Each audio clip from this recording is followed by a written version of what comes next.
As a result of the foregoing, the HEDRA meeting will be conducted solely by telephone or other electronic means as provided in Minnesota Statute Section 13D.021, and no in-person meeting will be conducted in the City Council chambers.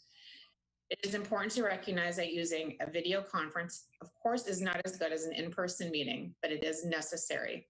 Under the circumstances, we're doing the best that we can to maintain transparency and due process. I'd appreciate everyone's patience and cooperation as we work through the meeting. And that's from our city attorney.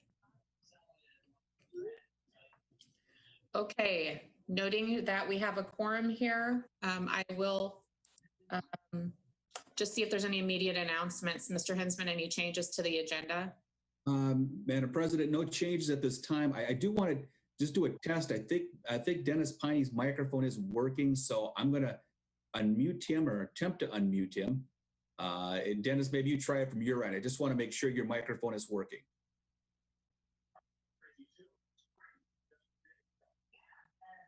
Yeah, Dan, I don't know if you're trying to do the same thing, Dan, and trying to unmute his microphone, but I'm unable to do so. But I'm seeing a microphone icon, which is something I hadn't seen before with him. You can also, as a host, send a chat or start a chat, John, and you can send a message to Dennis to try to hover with that the mouse icon over that mute area. Maybe that'll change it. Or looking on the left bottom corner of the screen to the microphone. Okay. Yeah. For some reason, we're just not getting his audio, and I don't know why that is, but I will let him know.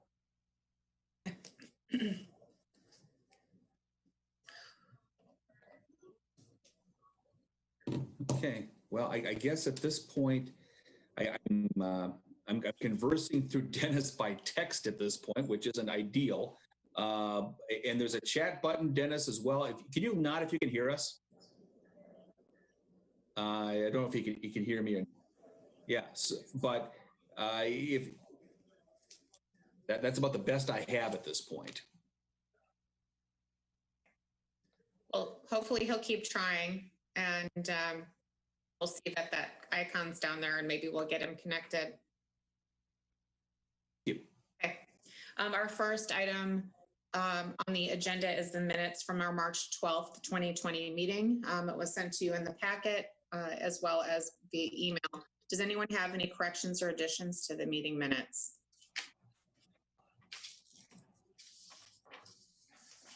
If not, we'll entertain a motion. And if you have a motion you'd like to put forth, please raise your hand. I'll call on you, and then we'll ask for a second, and I'll just call on the next person that.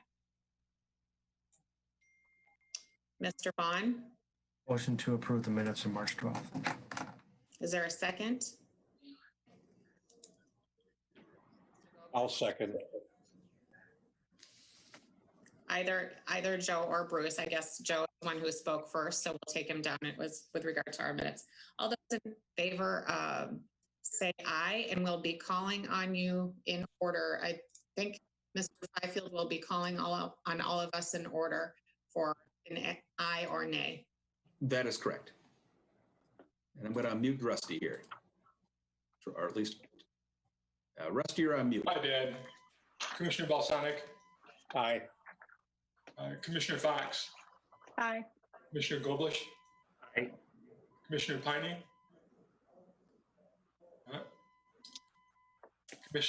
Commissioner Sinclair. Aye. Commissioner Sullivan. Aye. Commissioner Vaughn. Aye. All ayes. Thank you. So that unanimously is approved. Next item on the agenda, bills. Mr. Hinsman?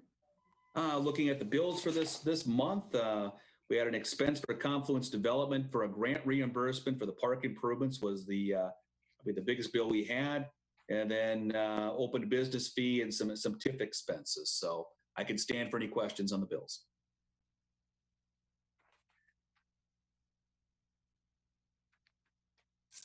I just had one, Mr. Hinsman, with regard to the open to business. Could you explain what that, it's approximately $5,500, what that was used for?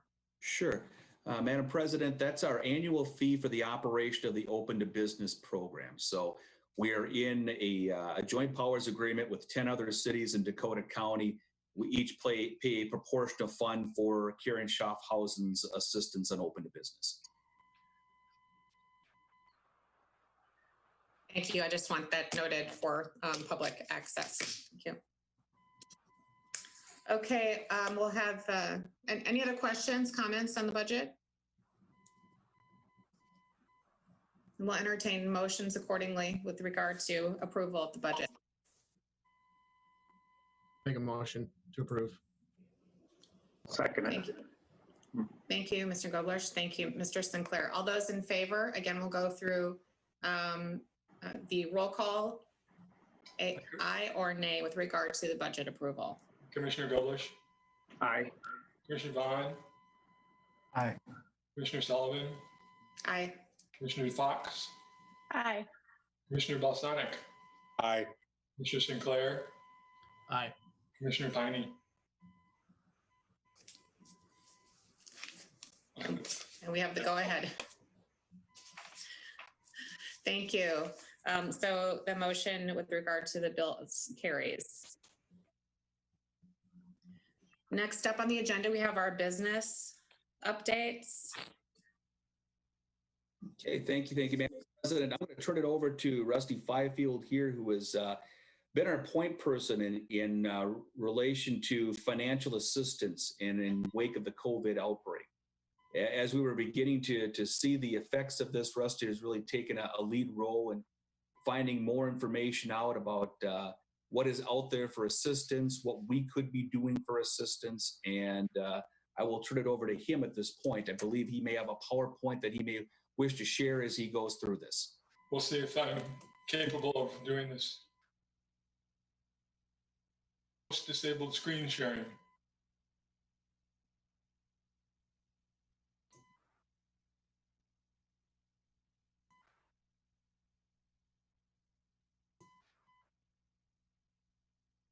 Okay.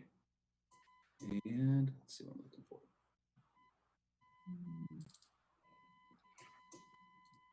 I'm still disabled.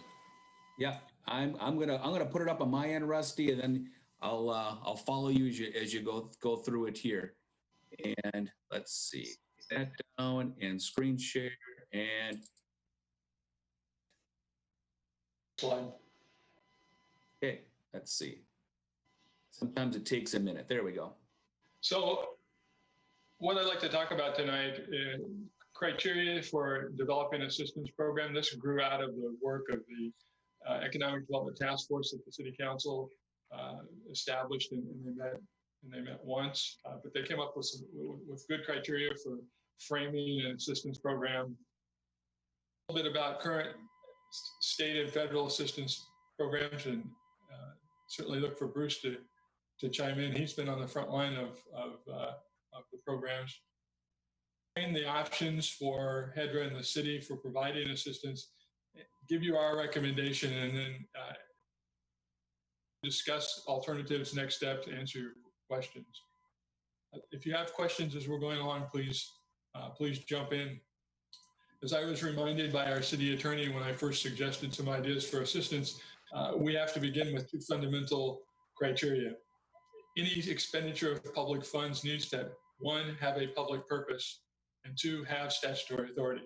And looking back on that, that makes all kinds of sense, that you need those two building blocks to grow off of for doing any form of public assistance. And I think it's important to remember that despite how worthy the cause may be, we have to check both of those boxes. Next slide, John.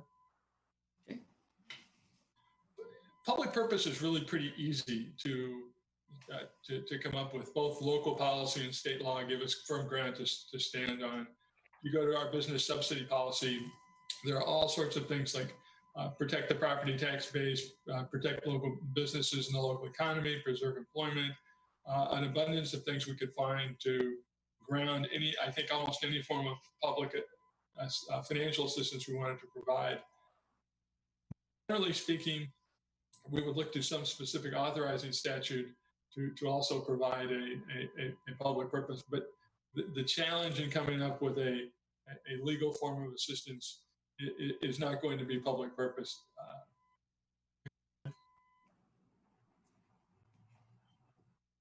The challenge will be statutory authority, and I've spent a goodly amount of time talking with my peers in economic development and attorneys and other professionals to try and get some sense as to where people think this issue is. There are certain things that we can clearly do, tax increment financing being one, that has clear and direct statutory requirements. If we're going to do grants or loans, there's general authority for loans. The authority for doing grants is there, but it's less clear cut. So rather than work from statutory authority backwards, we first need to determine the need and then find the statutory authority that allows us to do that. But that will be a task on a case-by-case basis.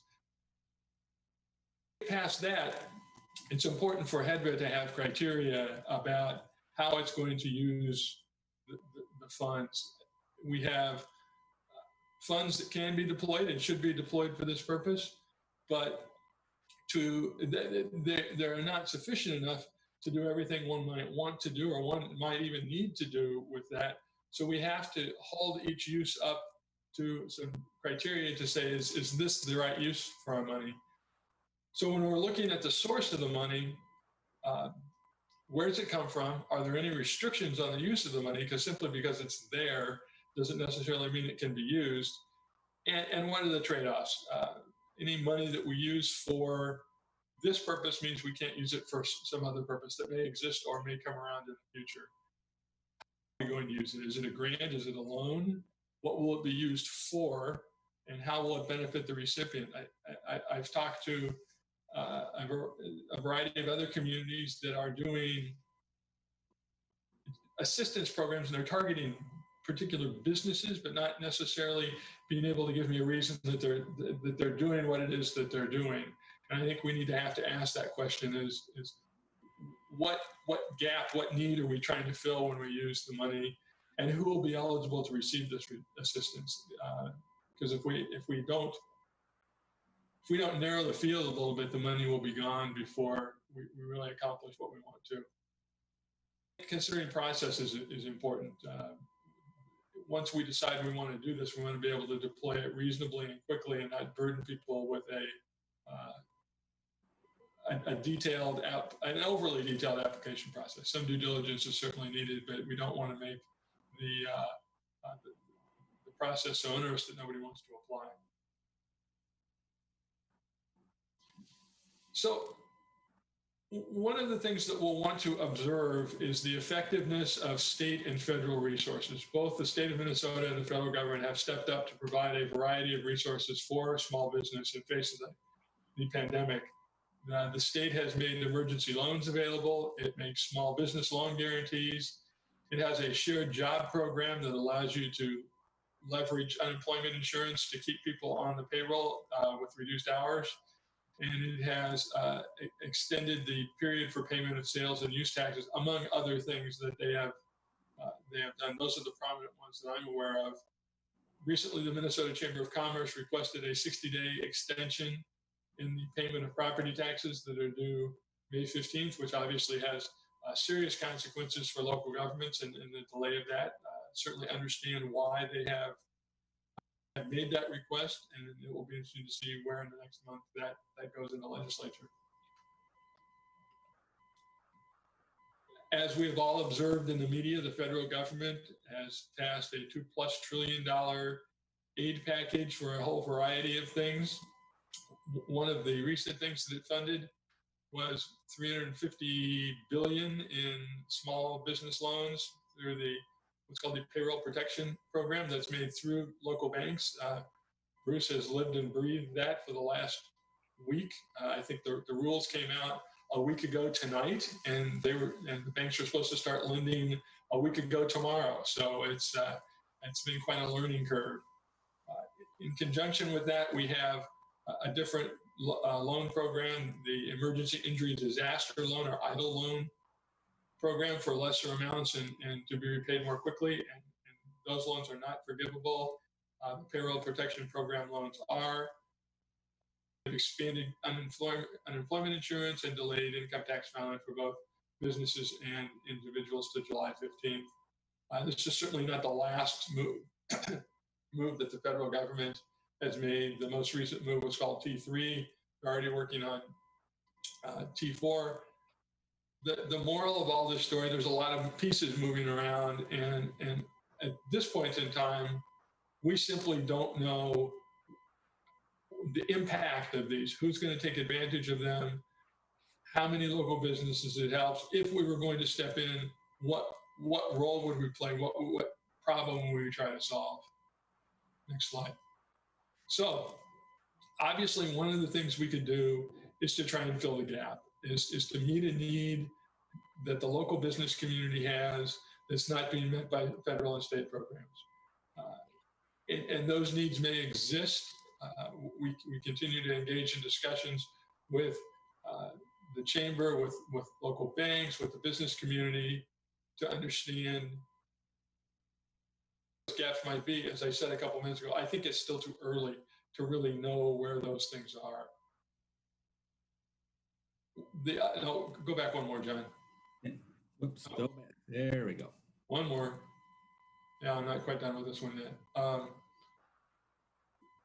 The other end of the continuum is to hold our funds for recovery, and personally, that's one of the items that intrigues me. I have some concerns that the federal government has spent so much money at the relief end of this that recovery assistance may not be as forthcoming or as quickly coming.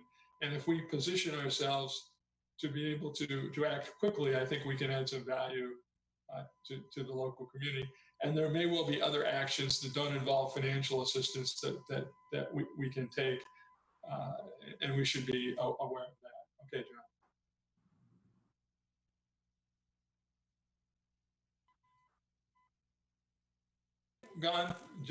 John and our finance manager have gone through the HEDRA budget and our current financial position. We've identified about $320,000 of existing financial resources that could be allocated to some sort of financial assistance related to the pandemic.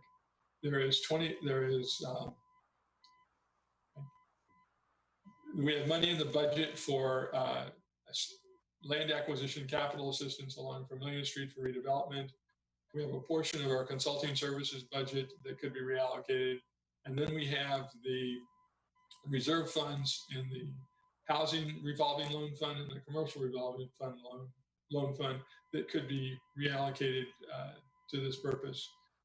We want to keep 3 or 4 months of operating expense and other earmarked funds set aside from any money that might be currently dedicated to pandemic relief. So that's how you come up with our total fund balance of approximately $700,000. So we obviously have tangible resources. We have resources that can make a difference in using them, but they're limited. And once they're gone, they're gone. So it's important that we use them wisely and effectively. As I've said a couple of times, we just don't know what the current programs from the state and federal government are going to do. And I think it's very likely that the federal government is going to come through with some additional assistance. And even if we said we wanted to act now, we still have to find an effective way to deploy those funds. And I continue to believe that it's desirable to have resources for the recovery to help people get back into the game as quickly as we can. We've got really a 2-part recommendation, and it's slightly different than what was in your memo, and I'll explain that in a minute. We would recommend suspending the existing revolving loan fund and use of reserves for land acquisition to retain those fund balances. That the board would allocate $320,000 specifically for COVID-19 relief purposes for a purpose yet to be determined. but to set that money aside so that we can represent to the business community that that money is there and is available. And what we are waiting to do is figure out how best to use that money.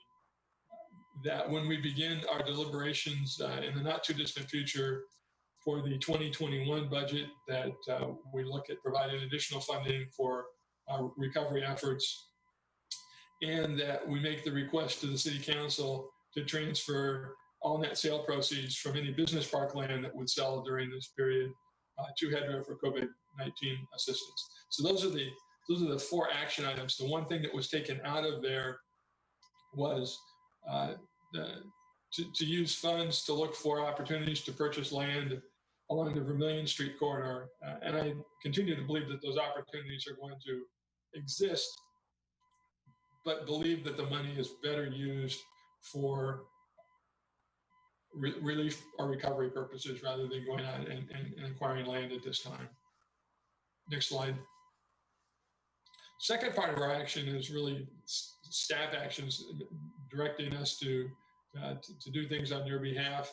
And there are 4, to work with stakeholders to understand the effectiveness of the state and federal efforts, to identify gaps and to find ways that HEDRA might fill those gaps, to use the website to communicate information to the business community, and I'll talk about that in just a little later in the agenda, and to complete the downtown property study and make some recommendations on development opportunities so that we as landowner can try and provide some economic development activity in the downtown area. So happy to stand for any questions. Encourage you to discuss the issues that we've raised and next steps.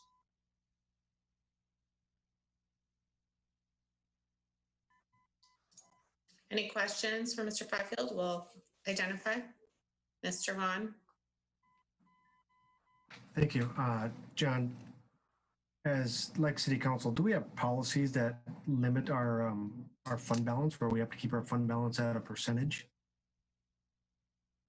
Sure, I did speak to Melanie Lammers, our finance manager, on that, and she recommended the 3 to 4 months that was indicated within the report, that we should have that in reserve. So that's just a recommendation. We don't have any policy on that says we need to keep that at it. Commissioner, I'm not sure if that's a policy or a best practices. I'd have to check on that. Okay, thank you. Additional questions? Just looking for hands. I don't, yes, Madam Chair. Seeing all of the information, I'm understanding all of that, but I'm not seeing any dollar figures on what is available for this or that and so forth. Am I asking for too much here? Commissioner Balsanic, dollar amounts available for the loan programs and things are available from the state and federal government? Right.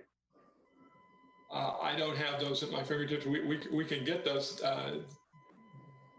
Bruce might know about the PPP program, but I do not know about any of the rest of them, and recognize that those are available on a state and federal, a nationwide basis on first come, first serve. I can comment on the PPP loan.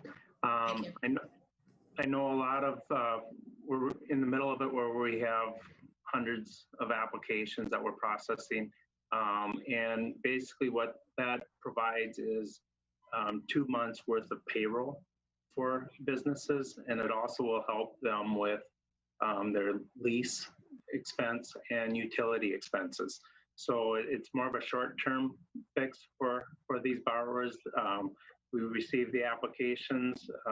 It takes about a week to process and get the funds out to the individuals. And then once we fund the loan, then they really do have the 8 weeks to spend that money. So, you know, reserving some of the funds for later on, that may be a good idea or a good plan, because we'll know more as how many businesses take advantage of this program and how long this pandemic lasts and when that might change. So, and then I can speak a little bit to the EIDL program. They have a $10,000 grant. However, if you do use the PPP program, we do need to pay off that grant. You can't have both of those. However, you can apply for the EIDL program, and that covers 6 months of your operating expense. And that's more of a long-term loan that would help businesses with, their working capital position. So, Commissioner Balsanic, I think I misunderstood your question. If, there is a list of these funding programs on our website with a brief explanation of each one and links to where you can get more detailed information. And I'll highlight that when we go through the website in a little bit. Very good. Other than the website, and I believe you mentioned the chamber, how else are we getting the word out about the potential availability of these funds? We are not sending this information. I know the chamber's been very active in getting this information, and I would guess other groups, there is an abundance of information that's available on the internet and not very difficult to find. Jen, maybe you could comment on that from your perspective. Yeah, absolutely. Affinity groups are sending out information or have sent out information pretty constantly. So depending on whatever industry you're in, the chamber has been wonderfully helpful with information about all of these federal and state programs. And Open to Business has also been sending out some information. Various places will send out information about these federal and state programs. But when we have a city program, I'm sure we'll share it widely through those other avenues as well. Good. Is the criteria in terms of how long the business has been in business? Is it new? Did they just start, within the last couple of months? Does that put them at the kind of the bottom of the pile in terms of applications? Or is it just, like you said, first come, first serve? I guess a question for Rusty on that. I'm not aware of any criteria that sorts it by how long you've been in business. I haven't gotten that far down into the weeds, to be quite honest, about who it might exclude. Okay, thank you. Joe, I might be able to speak to just anecdotally from our own experience, but the EIDL loan we applied for, we were told that's kind of on a first come first serve basis, but that EIDL loan application has not been processed, or we haven't got an answer back on it yet.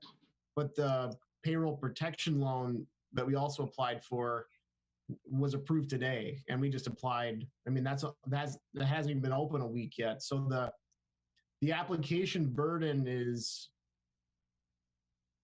relative to a standard government process. It's pretty light actually, and it's a fairly rapid response considering the volume of applications I can imagine they're getting right now. So at least our experience has been, wasn't an overwhelming burden to fill out the application. The key, I guess, for us was the bank. I mean, the bank was absolutely to understanding the application, providing the correct information, and, making sure it was packaged correctly. So, and Bruce, I'm sure this has been the hot topic for you as well. That was the key to getting it done from our perspective, is the relationship with the bank. So they helped us get through. There was a couple iterations for them, and then once they said it looked good, it was sent in, it was approved almost within days. So good news. I hate to have anybody having to sit around and wait for a month or two. This is so critical that things keep moving along at a very fast pace. In terms of things like employees may throw their hands up in the air if they're not seeing anything from the business and say, well, I'm leaving, I'm just getting out of town.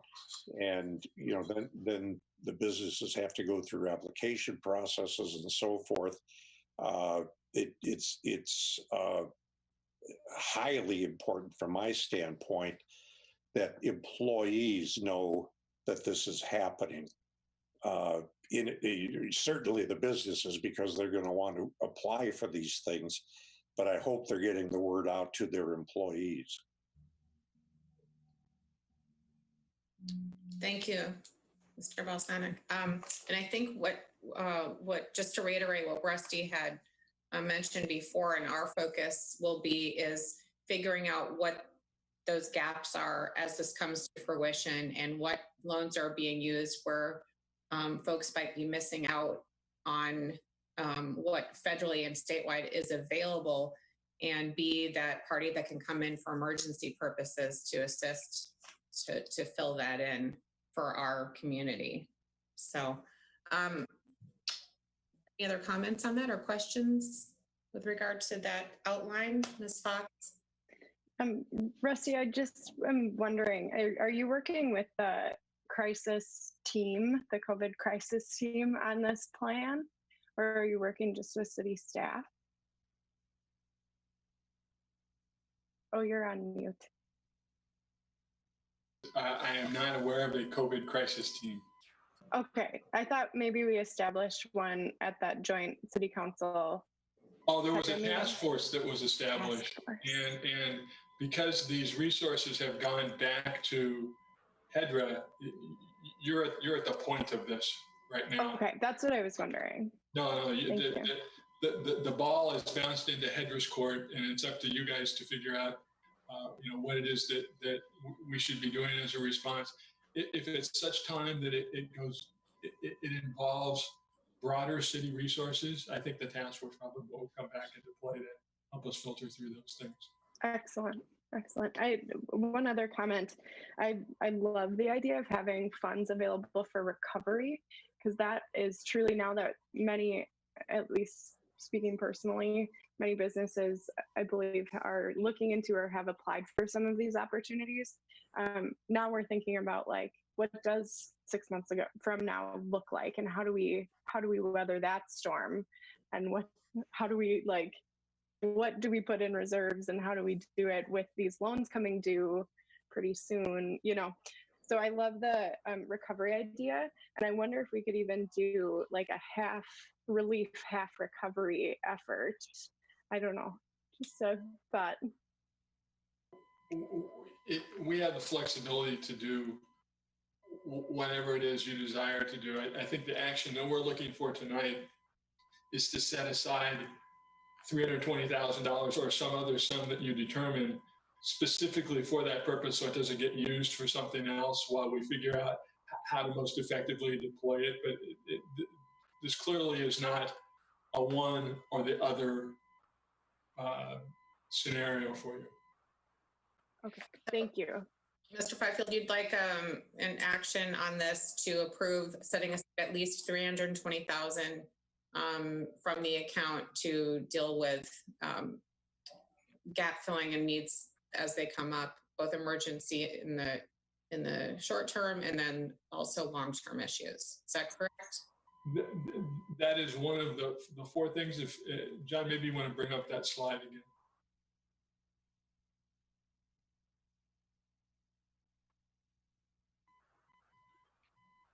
So we're looking at really four actions that you can do individually. You can combine them into one, but to suspend the existing programs, to allocate $320,000 to relief purposes, to commit to include other to consider other funds in the 2021 budget, and to ask the City Council for the land sale proceeds from business park property sales. Thank you. If I could address it in this fashion, is there any commissioner out there that feels that any of these one items it would be a bad idea that you'd like to address with the rest of us?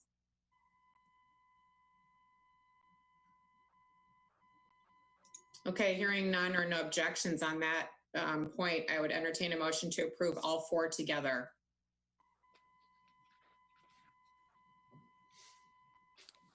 So we have a motion from Mr. Sinclair and a second from Mr. Piney. And we'll take a roll call vote on that. Mr. Fifield. Mr. Piney, Commissioner Piney. Commissioner Sinclair. Aye. Commissioner Balsonic. Aye. Commissioner Fox. Aye. Commissioner Sullivan. Aye. Commissioner Vaughn. Aye. Commissioner Goblish. Aye. All aye. Thank you. Motion carries. Thank you for that report, Rusty. It was very comprehensive and much needed, and I like the way it was laid out. Thank you. Thank you. Everyone. And next we have a business update on Panache. Actually, Madam Chair, I think an item before that, and that's a resolution to defer payments on HEDRA loans, and I can go through that briefly. Oh, absolutely. Thank you. And I thought that was part of what we just voted on, but sorry about that. No worries. With this one, we have a separate resolution. What we did after the COVID outbreak had its effects is we suspended, as a staff decision, we suspended all collection on all our outstanding HEDRA revolving loan funds. There's currently 14 loans out there, current obligations of payment of just over $200,000 as of the end of last year. So as a staff decision, we suspended all payments and interest accrual on that, but we thought it best that HEDRA take a permanent action on that, or a more substantial action on that. The resolution that I have within your packet would defer the payments and defer the loan accrual until December 31st or upon further extension by HEDRA. I realize at this point that trying to make a determination as to what date this should be extended to is quite difficult. In consultation with our city attorney, he thought it was best to put a date within the resolution. So I chose that one towards the end of the year, but certainly we may be in a position later on where we may defer that to a greater extent. As Rusty had pointed out earlier, the recovery phase of actions after COVID are going to be a critical time, and we want to be cognizant of that. So I can stand for any questions. Any questions from Mr. Hensman with regard to the resolution? Question, John, just to be sure, these are all HEDRA loans, whether they're for private residential, business, both, right? That is correct, Commissioner. This would be all residential and commercial loans, any outstanding loan obligations to HEDRA or to the former HRA. Thank you. Any other questions? Okay, so Mr. Hensman, that being said, you're looking for a motion to approve this resolution? Correct. Okay. And Also move. thank you. A second? Mr. Vaughn? And we'll do a roll call vote again. I'll get this figured out yet. Commissioner Vaughn, Yes. Commissioner Balsonic, Yes. Commissioner Piney, Commissioner Sinclair, Aye. Yes. Commissioner Fox, I abstain. Commissioner Goblish, Aye. Commissioner Sullivan. Okay. We had 6 ayes and 1 abstention. Thank you. So just for purposes of signing this, I can sign it off to you. If you Yes, I was thinking the Arrange. same thing, Madam President. I'll if you want to sign that and send it to me, that would be fine. Thank you. Okay, will do. I'm signing it as we speak. Okay, thank you. So now back to where I was before. I apologize for missing that. We had email with regard to the cidery. And just to update from our last meeting, Mr. Kinsman, are you taking care of this one? I think Mr. Fifield will have comments related. Okay. Commissioners, on March 25th, we received an email that we have given to you in its entirety, requesting that we think outside of the box and agree to a new staged approach to the development of Block 1. And I think inherent in that request was to extend the real estate purchase option agreement that's due to expire on April 30th. To step back a moment and briefly give you a little context for this, it was December of 2018 that you originally entered into an option agreement with Panache to acquire Block 1 for the sale price of $470,700. And the real estate option agreement included the provision that you would consider a lower price for that upon demonstration to the developer that a lower price was necessary to make the project happen. In almost a year ago now, in May of 2019, you agreed to an extension until September of the option agreement, asking the developer to provide three things: a summary of sources and uses for the project, a 10-year project pro forma, and a letter of bank commitment. That information was provided, but was inaccurate. And the reason that it was requested was to demonstrate the need for a lower price. It was that was the purpose of asking for that information, so that we could look at the numbers to make sure that they were legitimate and that they supported a reduced price, which is essentially financial assistance provided by HEDRA to a project. And I think it's useful to go back to why did we request that information in the first place. We have gone through two subsequent extensions of the option agreement and really are not fundamentally closer to having a functional sources and uses table and an operating projection. I have reason to justify a reduced price than we were a year ago when you considered this. We as staff see no reason for taking any action, but simply allowing the option agreement to expire as scheduled on April 30th, understanding that the only thing that changes is the exclusive right of Panache to purchase that property. And given what has happened, not only in the last year and a half, but on the 3 years that this discussion has been going on, it suggests that it's really not in the public purpose to retain that exclusive right. There is no impediment to Panache coming back with a viable plan for the development of this property and making an offer to the HEDRA to pay for it. But this allows us to also see if there are other parties out there that would come up with a viable development proposal for this important piece of property. Happy to stand for any questions. Thank you. And I hope everyone's had an opportunity to read both the summary that Mr. Fifield presented as well as the email that was subsequently sent subsequent to the meeting last month. I think we talked about this in great detail at our last meeting. This was kind of the that we were going to be taking, and if there were any minds changed or any other additional questions with regard to this based on that last correspondence, I think we should discuss it. Otherwise, we should strong look at this recommendation to just let it lapse. So any follow-up?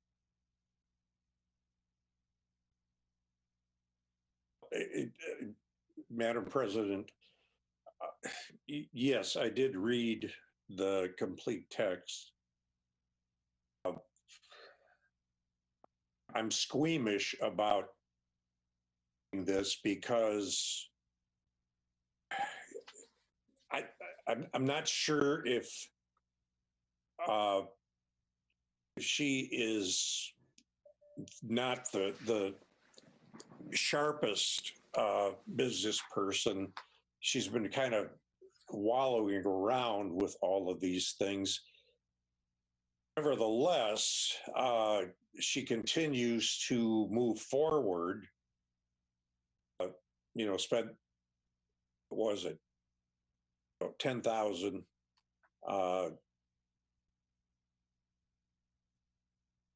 10,000. It was back here on the first page of her text.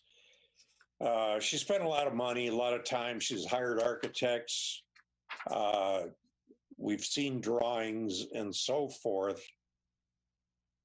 I guess, looking at it, my bottom line is that is moving forward, not exactly the way we would like her to move forward, but I don't see anybody else out there, unless the staff can fill me in on this and enlighten me. I don't see anybody else beating our doors down to get at that property to do something. So like I say, I'm kind of squeamish about ending the relationship with her. She has, made a financial investment.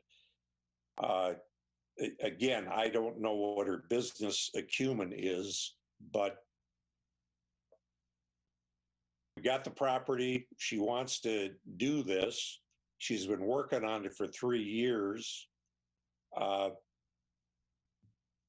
Nobody else has come forward. I mean, the land's been vacant for over 20 years now. And this is our best shot as of right now to get something going there. I'm speaking in favor of not denying the extension. Madam Chair. Yes, Mr. Hinston. I can help address that a little bit here. Sure. Commissioner Balsonic, what the action on the existing agreement would be on letting it expire would be the exclusivity that she has. Us only working with her is anything that would expire at this point. It would still allow her to move forward if she chooses to do so, but would allow us flexibility to consider other offers that are out there. You're correct in stating that over the last 10, 20 years, at least the last 10, 15 years since we last had a development approval on that property, we haven't had people knocking down the doors. However, we continue to have conversations behind the scenes with individuals that may be interested in doing something on that property. And we'd like to be able to have the opportunity to engage them in conversations that this exclusive agreement prevents us from doing. Now, Panache continues to move forward. They make progress on it. The concern that we have is from a financial standpoint and being able to prove viability on a site that we've spent $1 million on in many years in environmental cleanup and acquisition. We're hesitant to be in a position in which that a business could go into that site and not be successful. Well, that can change my attitude here with your information. If we do have, others that are looking at it, but they're boxed out because of the exclusivity to Panache, then maybe it might be wise to terminate. And Madam Chair, I'm also, unfortunately, with Mr. Piney's inability to access the audio, I've been communicating with him, or he's been communicating with me via text here. He wanted to express his desire to let to let it expire, the agreement expire. Well, I will do what the commission wants to do. I guess I'd like to hear what everybody else has to say about it.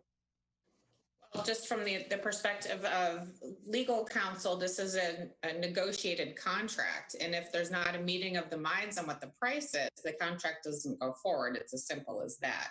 I think to let this naturally expire with regard to exclusivity makes sense in the business world.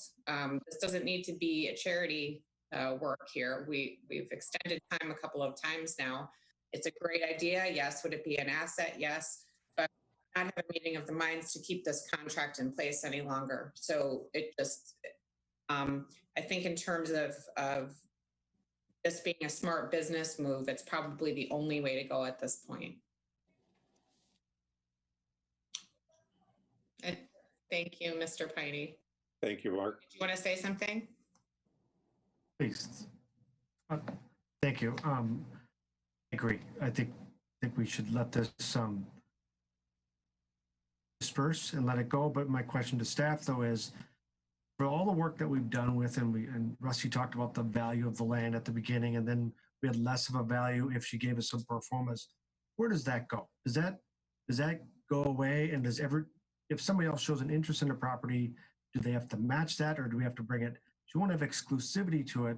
But what I want to know is, do we just start at ground zero then? At here's a piece of property, it's for sale, here's the market value, and everybody starts at that spot again. That's what I want to confirm by letting us. Mr. Fifield, thank you, Mr. I can address that, commissioners. We are in the process, and we'll have our preliminary report for you in May about our downtown property study. And one of the reasons that we were able to get a grant from Dakota County CDA was to help us answer those very questions: is what is possible on each one of these sites, and what's desirable, what's the best use of the land. So we're going to be able to tell are interested, here's what's possible on this site. Here's what we think fits, and where I think we'll be tremendously better informed to engage people that are interested in that property about what could go there. And that, I think that gives us a stronger position to make sure that we don't spend another 3 years kind of wandering around, figure out what to do with the property. Yeah, I'm just concerned that we don't get a black eye. You know, we know what we're doing here. We know why we want to terminate the relationship. I just don't want the business community going out there and saying, see, Hastings does not want to work with businesses. You know, I get this flack from business members of the chamber. I get them from business owners individually. That's a concern that I really have, is what do we look like if we're walking away from this? And to be clear, and just to reiterate again, this is not a termination of the relationship. It's just the exclusivity on it. So, which I understand, and thank you again for pointing that out for everybody. But it's just rumor control. I've been having discussions with a couple of business people about how Hastings doesn't like business, and I can see this getting twisted, and the social media takes over, and all of a sudden we've got fake news. So I just want, if we're going to do this, we need to make it very clear to the business community, perhaps even a letter to the chamber saying, you know, we're still willing to work with her, but we've got to open this up for other potential businesses and do the best we can in terms of that. The business community in this town is pretty upset with HEDRA and the city council and council members and the mayor, the city staff. You know, I'm just hearing it left and right. Just don't want this to get twisted. As a business owner, I would like to say that I would be much more concerned if we had frivolous extensions of relationships that aren't looking out for the best interest of those businesses that are going into place. So I wanted to add that. I would concur with that too, as a business owner downtown. Comments, Mr. Vaughn? Yeah, just to follow up, and Rusty had used the word grant. John, maybe you can educate me here. I know we applied for a grant that had this piece of property application tied to it. I don't think we received that grant, and will this hurt our grant opportunities if we don't have this agreement? Commissioner Vaughn. Yes, we did receive a $270,000 cleanup grant for this property from Metropolitan Council. That grant was tied to the performance of having Panache Cidery on there. So we did cite that would be the development outcome there. I've had recent conversations with Met Council pertaining to the grant itself and what might happen if this agreement were to expire. The conversations with them, there is the possibility that the grant could go away. I have asked them to consider consider the ability for us to come forward with another project that would meet similar development goals on that. And so I'm hopeful that that is something that can be considered by them. Officially, the grant is still active. I think it does not expire until the end of 2021. We have not utilized anything from it yet. We're waiting to have the development further shored up before we went in and did environmental work. That clarify things for you, Mr. Vaughn? Yeah, and one thing I'll add to that too is when I did talk to Met Council staff, they said even if this grant were to go away, they said that they felt that we were in a very good position to reapply for a new grant if another development came forward. If they decided that they needed to take the funds back because there wasn't an impending development, that our chances of receiving funds for this site in the future were very good. Just add one thing to that, and that is the grant was for cleaning up the site for redevelopment. It was not to clean up the site for Panache. It was to clean it up for the redevelopment of that property. So we are hopeful that one of the conversations that we have about other people that may be interested in this bears fruit in time for us to happen and hold on to the grant.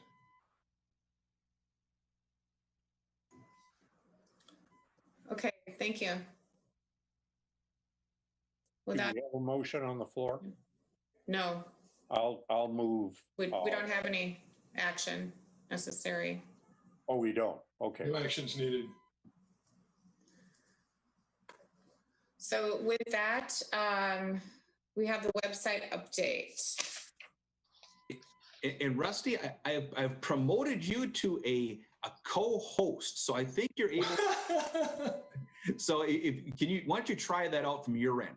Because I assume you were going to share the screen from the website as you went through it. It disappeared.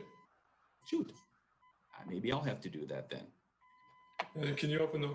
I will prepare myself for that as we speak here, and I will take your direction as we go forward. So I'll go to the front page. I'm going to put the share screen on now, and there we go. So this is the home page of the website. All right, let me get out of this.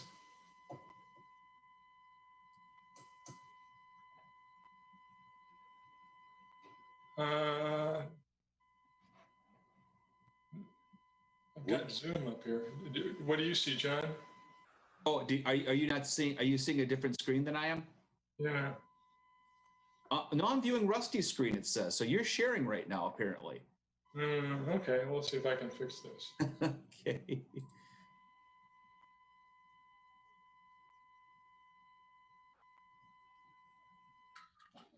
Oh, here's, let me. I don't know where that went. Rusty's putting that together here. I'll see what he can do on the background. We've been going through a major update of our website here over the last month or two. Rusty's been instrumental in that, working with our communications coordinator, Lee Stoffel. We took a look at the existing website, how it appeared, the information that's on there, and it's a much more cleaner, much more easy to follow site in our opinion. And Rusty's done a great job at updating a lot of pertinent items for economic development, especially related to things that are more timely related to COVID. So it looks like Rusty is sharing. So awesome. I will turn it over to him. Yes, I can see it. Excellent, excellent. Well, as John said, a lot of staff have put a lot of time into coming up with, I think, is a much more attractive, functional website. So this is the homepage, and it's, you see, it's very clean, and it's got those action buttons on the side that can change to do various quick actions. The thing I'm excited about is when you go to business and click on business, we now have our own economic development, what's called a sub-site. And I apologize for the action buttons on the side. When we first rolled this out on Tuesday, it was there, and there's some sort of technical glitch in the system. But these buttons will look exactly like the home page. So there'll be certain things that you can do just with one click of the button. But this main menu at the top stays the same throughout all the sites. So you don't have to worry about wandering back into the rest of the city site unless you go click on the main logo at the top.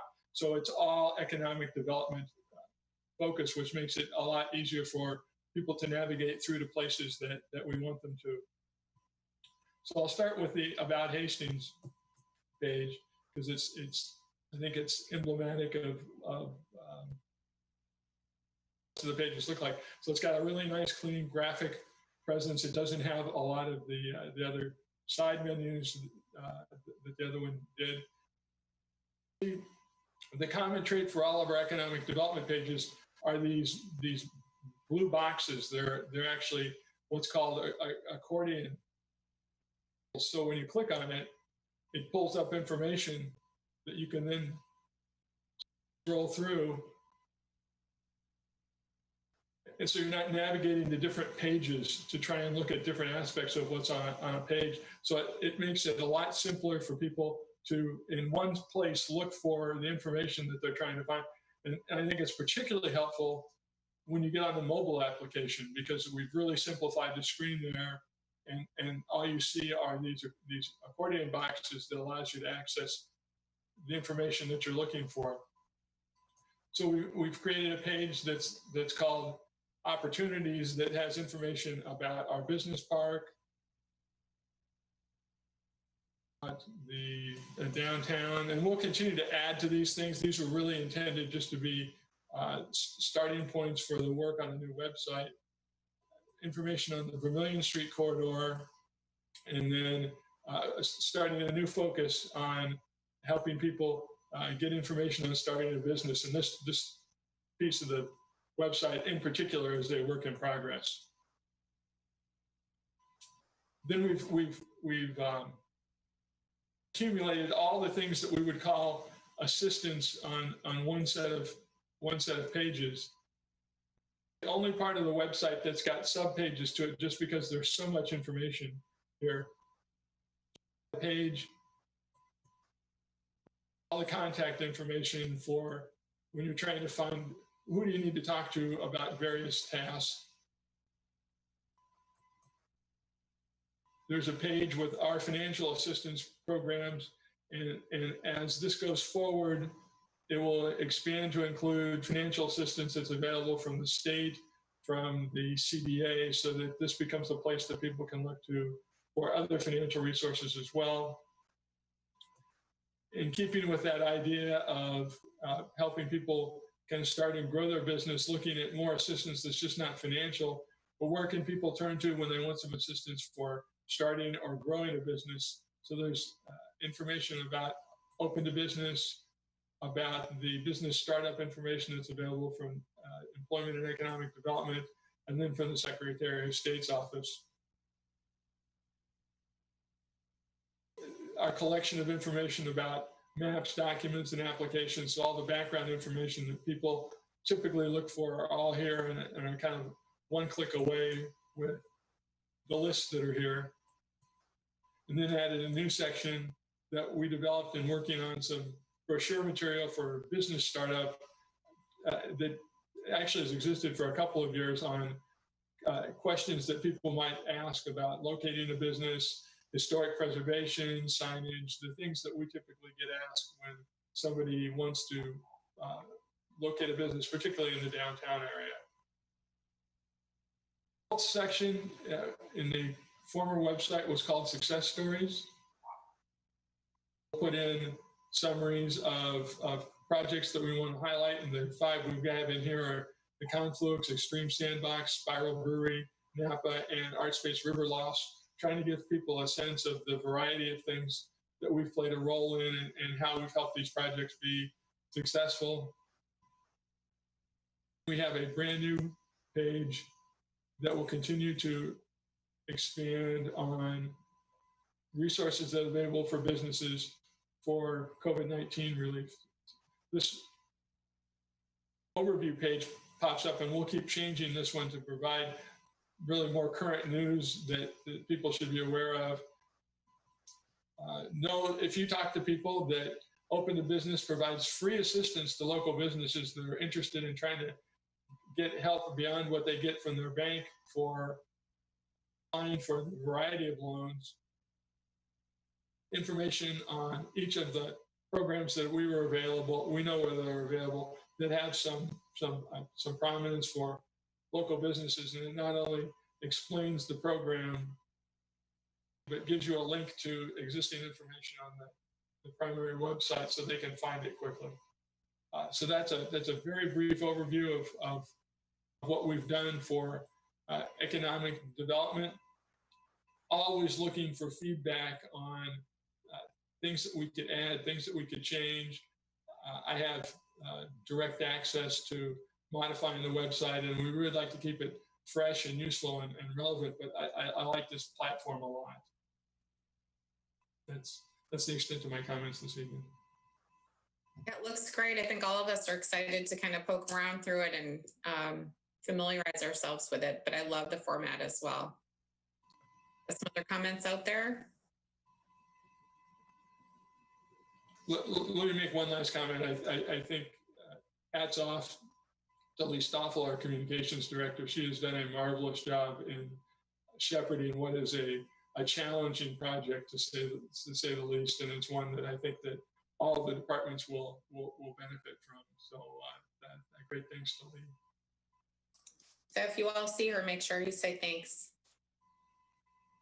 and comment on that. Okay, fabulous. So we have our business next. Okay, thank you, Madam President. Just going through some reports and updates here. In speaking with the Confluence this week, I got an update as to what's going on and what their expectations are in the future. Like a lot of other things that are going on right now, they're having an effect from the COVID shutdown. They are committed to the project. The finance commitment is still there for the project. They do have bank financing for it. The hotel aspect of it is a challenging market right now, based upon people's travel restrictions. A lot of hotels throughout the industry are not doing well at the moment. They're hurting. However, Confluence is still committed to bringing forward that vision. They want to see residential project, any commercial project with the hotel in it. Planning to do as the next steps as we move forward here is to work on the outside and the exterior activities. That is to complete the site improvements that were started in the fall, the landscaping, the park improvements, and then to also work on the exterior of the building. That would include tuck pointing of the brick, the roof, and the like. They're committing about $5 million towards doing that, starting up in early May to start that up. And so that is what they're moving forward with. The question that comes to mind is, how is this going to affect the overall development prospects and the time frame for establishment of this project? As we look forward, we are all aware that there is a mid-December deadline for what's termed substantial completion of this project under the purchase and development agreement. That could be challenging with this COVID shutdown. They're committed to doing what they can to open up what they can by the end of the year, but have acknowledged that may be a difficult date with the shutdown and the restrictions that have been coming up on COVID. And so I can stand for any questions that you might have on that. I will add one more thing as well. From our obligation standpoint, from an environmental aspect, we are nearly complete. With the obligations that we had from late last year into the spring related to the residual contaminants within the wood that were scraped and sealed. That is completely done. We're going to be doing some final testing of that in April, but all the contractor work is complete. And then with our vapor intrusion mitigation system, that's about 95% complete. All the piping is in, all the equipment is in. The only thing left to do is to run the 3-phase power into the development and then do some final testing. So I can stand for any questions. Any questions on Confluence? Okay. And then Rusty and I have been working very hard, Rusty especially, with our consultants at the Cunningham Group to complete the preliminary evaluation of our 5 sites with the downtown property utilization study. Throughout this face-to-face restrictions, we have met with them online over Zoom to review some of their ideas for the site, and we'll continue to refine those and hope to bring those for you in the near future. And Rusty, I'm not sure if there's anything more to add to that. From a commercial vacancy standpoint, there's not been a lot that's been going on. Certainly, that everyone's kind of in a holding pattern. However, there's a couple things to note. There's a new restaurant hopefully opening up that was just about to open up before all this hit in the Westview Mall in the old Wits End space. So we're hopeful that is able to come forward in the near future. We also have noted that Imperial Counters at 725 Spiral Boulevard in the Industrial Park, they ceased business, I believe, towards the end of last year. Their property is now for sale. So we did note those changes. From a development standpoint, we have seen a lot of applications that were coming forward this spring prior to COVID that are still continuing to move forward. We've got a pretty full Planning Commission agenda coming up next Monday. There was approvals this week by the City Council to approve the rezoning and comprehensive plan for a second senior housing complex in County Road 47. In talking to the developers there, they intend to move forward on that project and still try to get in the ground this year. Closed on the property within the industrial park for the mini storage business. We've got applications coming to Planning Commission on Monday night to create 11 more lots in the Wallen subdivision with Wallen 18th.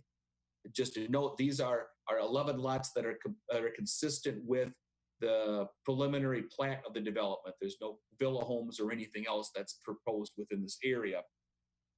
United Hero Leagues having some plans go forward with some of their challenge course, which is part of an overall larger development that they're doing, and then a special use permit for Kateria Smith Funeral Homes to allow United Promotions to potentially operate within that building. So we're having all those come forward. We're still in discussions with the group that's annexing the 40 acres on the west side of the city. We've seen preliminary engineering plans for that. They're continuing to move forward. We hope to see preliminary plat application within the next month on that one. Stand for any questions you may have regarding that. Questions or comments on the commercial updates? Okay. And I will make one more note too. I did have a conversation the other day with Real Estate Equities, who is the developer of the senior housing complex at Schoolhouse Square. Their plans are to move forward as well on that one. Their next step is to get some funding from Dakota County Community Development Agency. The CDA is due to review their funding in the near future. We've offered our support to assist them in getting that funding, but moving forward with that project. For that addition. Okay. Any last comments? Did Mr. Tiny send something? I wasn't sure if that was. No? Okay. Okay, then we'll entertain a motion to adjourn. It is now 7:19 p.m. Mr. Vaughn, and seconded by Mr. Sinclair. And I don't think we need a vote unless anyone has something else to say for the good of the order. And then we are adjourned. Right. Thank you, guys. Thank you. Have a Thank good you, guys. week.